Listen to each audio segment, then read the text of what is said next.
que a gente tem hoje de postura do Inter dentro de campo? Super agressivo, super ofensivo, um pouco mais cauteloso, entendendo o jogo? Não, eu acho, tá, Kelly, que o Inter vai ter uma postura semelhante ao jogo contra o Flamengo, com um pouquinho mais de ousadia. Porque o jogo é diferente. A competição, ela, apesar de ser uma fase de grupos, né, que tem pontuação, tu classifica e tal, é diferente do contexto do jogo contra o Flamengo. No jogo contra o Flamengo, o Inter tinha um exemplo da reta final do ano passado, onde tomou 3 no primeiro tempo. E aí o Roger tomou uma medida, que foi colocar o Fernando protegendo a zaga, como uma espécie de terceiro zagueiro, e sair só na boa. E funcionou, porque o Inter sai na boa, faz 1-0, depois sofre uma pressão no início do segundo tempo, enfim, leva o empate. Mas o Inter foi um time muito cauteloso no Maracanã. Maduro, consciente, mas cauteloso. Ontem a gente viu a abertura do grupo F? Grupo F, né, do Inter, não sei, ou E.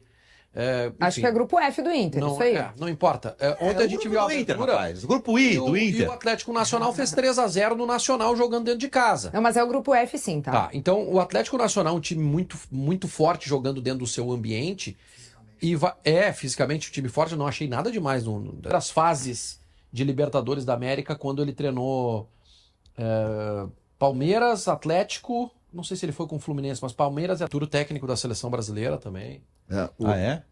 Então tá, olha aqui, vamos saber do Felipe Duarte agora sim, conectado, nos ouvindo, o que tem de informações direto só de quero deixar Salvador, claro lá na que Bahia? existe implicância no ambiente. Por quê? Porque o Vaguinha veio claramente para me agredir no programa. Tu achas?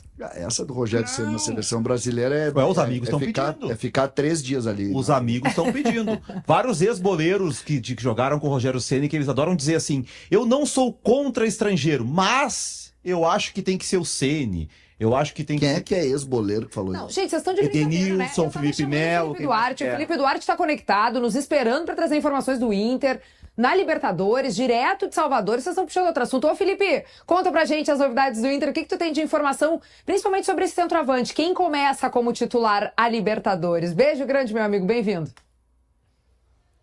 Bom dia, Kelly. É isso aí, bota a ordem. Esses caras não sabem o que é ficar de pé aqui na frente da câmera. Mas é claro que a gente tá passando muito bem aqui em Salvador. Tô dentro do hotel agora onde o Inter tá concentrado para esse jogo de logo mais. Jogo muito importante contra o Bahia. Abertura da Libertadores, né? E esse é o grande mistério. Borré ou Valência? As informações é de que o Roger testou os dois em Porto Alegre, 2 formatações, e muda um pouco também a forma do Inter jogar a depender da escolha para começar a partida. O Borré vinha sendo titular, se lesionou na reta final do Gauchão, o Ener Valencia entrou bem, fez o gol do título, mas na abertura do Brasileirão o Borré voltou a ser titular. Mesmo que o Valencia tenha entrado no segundo tempo, também tenha participado da reação do Inter contra o Flamengo lá no Maracanã. Mas esse é o grande mistério pro jogo de hoje, 7 horas aqui na Arena Fonte Nova. E esse, aliás, foi um dos questionamentos que eu fiz pro Bernabei. Ontem a delegação do Inter chegou por volta de 7h30 aqui no hotel em Salvador. O Bernabei, lateral esquerdo do Inter, concedeu uma entrevista coletiva atendendo o protocolo da Conmebol, né, de ter uma entrevista antes da partida, e o Bernabei falou, aliás, 2 curiosidades sobre o Bernabei dessa entrevista. Primeiro, vai ser a estreia dele em Libertadores. O Bernabei é argentino, surgiu no Lanús, mas nunca jogou uma Libertadores da América. Vai fazer a estreia dele hoje contra o Bahia. E depois falou também sobre a diferença de Borré e Valência. A gente vai conferir agora. Primeiro ele fala sobre a estreia na Libertadores. Sí, la verdad que para mí es un sueño poder mañana jugar una Libertadores. Sé lo que significa para los equipos sudamericanos, entonces nada, poder estar ahí la verdad me tiene un poco nervioso. Y a mí me beneficia un poco Rafa, es que él sale a jugar un poco más en apoyo, entonces hace jugar un poco más y bueno, después también tenés defensas que le cuesta mucho el ataque de Ener al espacio, que es un jugador que aprovecha muy bien los espacios.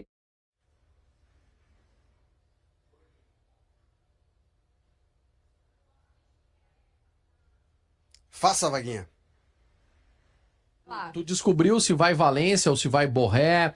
Não, tá de brincadeira, né? Ele acabou de dizer Presta que esse é atenção o no que grande o cara tava mistério. falando, do repórter. Estamos pagando o sinal da internet, sei lá o quê, da satélite pra ele entrar no ar. É esse Ele tipo de coisa fala que eu tenho durante que lidar, 5 Felipe. minutos, tu não Toda escuta. manhã. É óbvio que eu ouvi ele falar, eu quero saber se ele teve alguma informação nova você- na tua de bola de bastidor. cristal. Falou agora. De Ô, Felipe, bastidor dentro da concentração Na do tua bola de Inter. cristal, É uma informação Felipe, nova que surgiu ele essa acabou de informação, falar. me conta. E eu aqui dormi às 3 da Tu manhã. falou 10 segundos, tem uma informação nova depois que tu falou? Sério. Eu presto atenção. Tá fazendo o Vocês é que não máximo pra prestam esconder. atenção nesse programa. Deixa o Felipe falar. Vai, Felipe. Vaguinha, tu já foi repórter, eu sei que tu presta atenção nos repórteres, tá bom? Olha só, o Vaguinha, é claro que o Inter faz questão de esconder, é o grande mistério da escalação pro jogo de hoje, mas tem uma outra informação que talvez influencie na escalação do Borré. A gente ouviu agora o Bernabé falando, né? O Bernabé diz que prefere jogar com o Borré, porque ele sai um pouco da área, participa do jogo associativo, mesmo que o Ener Valencia preocupe os zagueiros nessa jogada de velocidade, ocupa bem os espaços, foi o que disse o Bernabé. Mas tem uma outra informação sobre o Inter e da forma como o Inter está esperando o Bahia. Há um temor talvez seja uma palavra forte, uma preocupação da parte do Internacional com a bola aérea do Bahia. E o Inter está trabalhando com a hipótese do Bahia começar o jogo de hoje com um zagueiro na lateral direita. Não é uma improvisação do Rogério Ceni para a estreia da Libertadores. Ele já fez isso em outros jogos, como por exemplo no Bavi. No Bavi do título que o Bahia ganhou sobre o Vitória no Barradão, o Gabriel Xavier, que é zagueiro de origem, começou a partida como lateral direito. Mesmo que o Gilberto tenha sido o autor do gol do empate com o Corinthians na abertura do Campeonato Brasileiro. Mas a informação que o Inter tem e trabalha com essa possibilidade é de que o Rogério Ceni escale 3 zagueiros. O Canu, o Mingo, mas o Gabriel Xavier improvisado na lateral direita. Ele não vai subir, não vai ter o comportamento lateral. Isso serviria para estancar o ataque do Inter, Wesley e Bernabé caem por aquele lado, então essa é a preocupação do Bahia, e também para reforçar a bola aérea ofensiva. O Gabriel Xavier, inclusive, fez o primeiro gol do Bahia no jogo de ida contra o Vitória aqui na Arena Fonte Nova, 2-0, na final do Campeonato Baiano. Então essa possibilidade pode fazer com que Borré inicie a partida. Porque o Borré, ele tem, não é exatamente um cabeceador, mas ele tem uma bola aérea um pouco melhor que a do Ener Valencia. O Ener Valencia é um jogador de velocidade. Então, isso pode pesar daqui a pouco na escalação do Borré para começar a partida. Mas, respondendo a tua pergunta, Vaguinha, é o grande mistério. A escalação do Inter, qual será o centroavante? Borré ou Ener Valencia? Esse é um ponto interessante que o Felipe traz da entrada do Gabriel Xavier, porque o Ceni ele tem uma estrutura de jogo, né? Ele parte de um 4-3-3, mas na fase ofensiva o Bahia se posiciona num 3-2-5, com o lateral esquerdo do Juba virando volante e o lateral direito sendo um terceiro zagueiro. Só que quando é o Gilberto, na estrutura de saída de bola, o Gilberto fica com os zagueiros, mas o Gilberto ataca mais. Em alguns momentos ele se desprende, tanto que contra o Corinthians, ele faz o gol dentro da área do Corinthians de cabeça. Se a ideia for de colocar de fato um zagueiro na direita, é porque ele está pensando em segurar mais esse jogador. E aí tem relação com a maneira como o Inter marca, né? O Inter marca deixando 2, o Borré e o Alan Patrick. Ele vai assim garantindo uma sobra. É o Ceni também olhando pro Inter, que a gente falava ontem. O Inter passa a ser cada vez mais observado e também os treinadores adversários vão tomando medidas para conter os pontos fortes do Inter. Mas se jogar um zagueiro na lateral direita, não é mais fácil para o Valência começar o jogo? Porque daí, teoricamente, o Valência não vai ter que voltar tanto para marcar. Tu disse também pela velocidade para atacar, mas o Felipe traz o ponto do Borré para bola aérea. Bola parada, o precisar de um jogador com uma melhor bola aérea. Embora a gente tenha visto contra o Flamengo, né, o lance do gol do Flamengo, a bola passa no primeiro pau pelo Borré, né? O Borré que acaba não conseguindo fazer o corte. Vale nessa questão de bola aérea, o Borré e o Valência. Deixa eu te dizer, Felipe, que tem um ouvinte nosso aqui te mandando pergunta do chat. O Jorge Oliver. Bom dia! E o Oscar Romero, ele joga ou não? Ele tá relacionado, vai pro banco a princípio. Está relacionado. A lista de relacionados do Inter é muito parecida com a da viagem ao Rio de Janeiro para a estreia do Brasileirão contra o Flamengo. Tem 2 mudanças só. O Rocher, que passou pela cirurgia na mão, perde o posto de titular, inclusive. O Antony sobe na hierarquia, retoma a titularidade. E o Ivan é a novidade entre os relacionados, vira o goleiro reserva. A outra novidade é o Diego Rosa, que estava no Rio de Janeiro, mas não está aqui em Salvador porque pertence ao Bahia. Está emprestado ao Internacional, não pode enfrentar o Bahia. Então o Diego Rosa não viajou para cá, o Luca veio no seu lugar. O Diego Rosa é um volante, o Luca é um atacante, mas é a novidade na lista de 23 jogadores. Entre eles, Oscar Romero, que deve iniciar no banco de reservas, seria hoje o substituto do Alan Patrick, caso o Alan Patrick canse ou, né, vamos bater na madeira, se lesione, o Oscar Romero seria a peça para substituí-lo imediatamente. E até para já estendendo um pouco mais o assunto, ontem teve a abertura do Grupo F, né, o grupo do Inter na Libertadores, com o jogo do Atlético Nacional de Medellín contra o Nacional de Montevidéu. 3-0 na Colômbia para o time colombiano. E há pouco conversava com os dirigentes do Inter aqui para saber de que forma eles entenderam essa partida Oi? Tá de sacanagem, né? Acabamos de falar aqui do jogo, tu não tá ouvindo o programa? Ele não tava. Eu vou defender o Felipe, porque a gente tava restabelecendo a conexão. É ou não é, Felipe? Eu não tava ouvindo, mas eu quero trazer uma informação para vocês. Não a minha opinião, Vaguinho, a informação...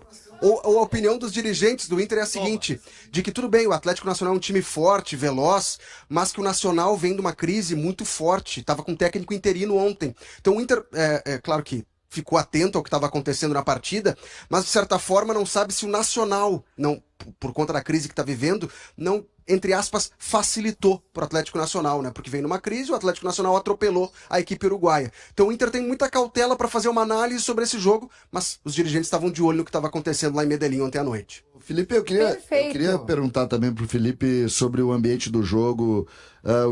O time do Bahia, ele sai de um empate contra o Corinthians na estreia do Campeonato Brasileiro, com aquele episódio da expulsão do Everton Ribeiro, mas qual é o ambiente de otimismo, casa cheia? Como é que o Bahia vê o jogo contra o Inter hoje? Como é que o Bahia vê a volta à Libertadores? Deixa eu aproveitar para mandar outra pergunta do Felipe Vargas. Existe um mundo onde sai o Vitinho para que o Carboneiro comece como titular? Nesse momento, não. Respondendo a primeira pergunta do nosso ouvinte, né? Nesse momento, o Vitinho continua como titular, o Carboneiro vira uma alternativa para o segundo tempo. A gente viu no Maracanã, né? Ele entrou e mudou, de certa forma, a cara do jogo naquele momento que o Inter era pressionado. Então, o Carboneiro hoje é uma alternativa para o segundo tempo. Sobre o clima dos baianos, da torcida do Bahia, tá em total êxtase, né, CCD? É a volta do Bahia a uma Libertadores da América, 36 anos depois, com o Inter entalado na garganta. Porque aquele Bahia era campeão brasileiro, campeão do Campeonato Brasileiro de 88, vai para a Libertadores de 89, vence o Inter na fase de grupos, os 2 jogos, mas cai para o Inter nas quartas de final. Então foi a melhor campanha do Bahia na competição, chegando até as quartas de final, mas eliminado pelo Inter com gol de Diego Aguirre. Então dá para dizer que os baianos, os mais antigos, os mais experientes, mais vividos, têm o Inter entalado na garganta. E a possibilidade de dar o troco agora, nesse jogo, 36 anos depois. Mas é um time que chega bastante embalado, bastante confiante, empatou na rodada de abertura do Campeonato Brasileiro com o Corinthians em casa 1-1, com o Corinthians buscando o empate já no final da partida. O Bahia sai na frente com o gol do Gilberto, foi campeão estadual vencendo o Vitória, né, o seu tradicional adversário, e está classificado na Copa do Nordeste para a fase de mata-mata. Então o Bahia vem muito bem sobre o comando do Rogério Ceni e vai ter casa lotada. Da parte do Inter, a expectativa é de que tenhamos entre 800 e 1.000 torcedores na área visitante, no setor visitante da Arena Fonte Nova. Muito bem, enquanto o Felipe relatava esse encontro, há 36 anos a gente mostrava imagens por aqui. É bom também recordar, né, esses momentos, até porque faz muito tempo que as equipes não se encontram e hoje, né, em busca de uma taça que o Bahia não tem e o Inter já conquistou 2 vezes. E eu gosto desses lances porque ele sempre é um tapa na cara dos caras que dizem, o futebol de antigamente, olha que lances horrorosos, né?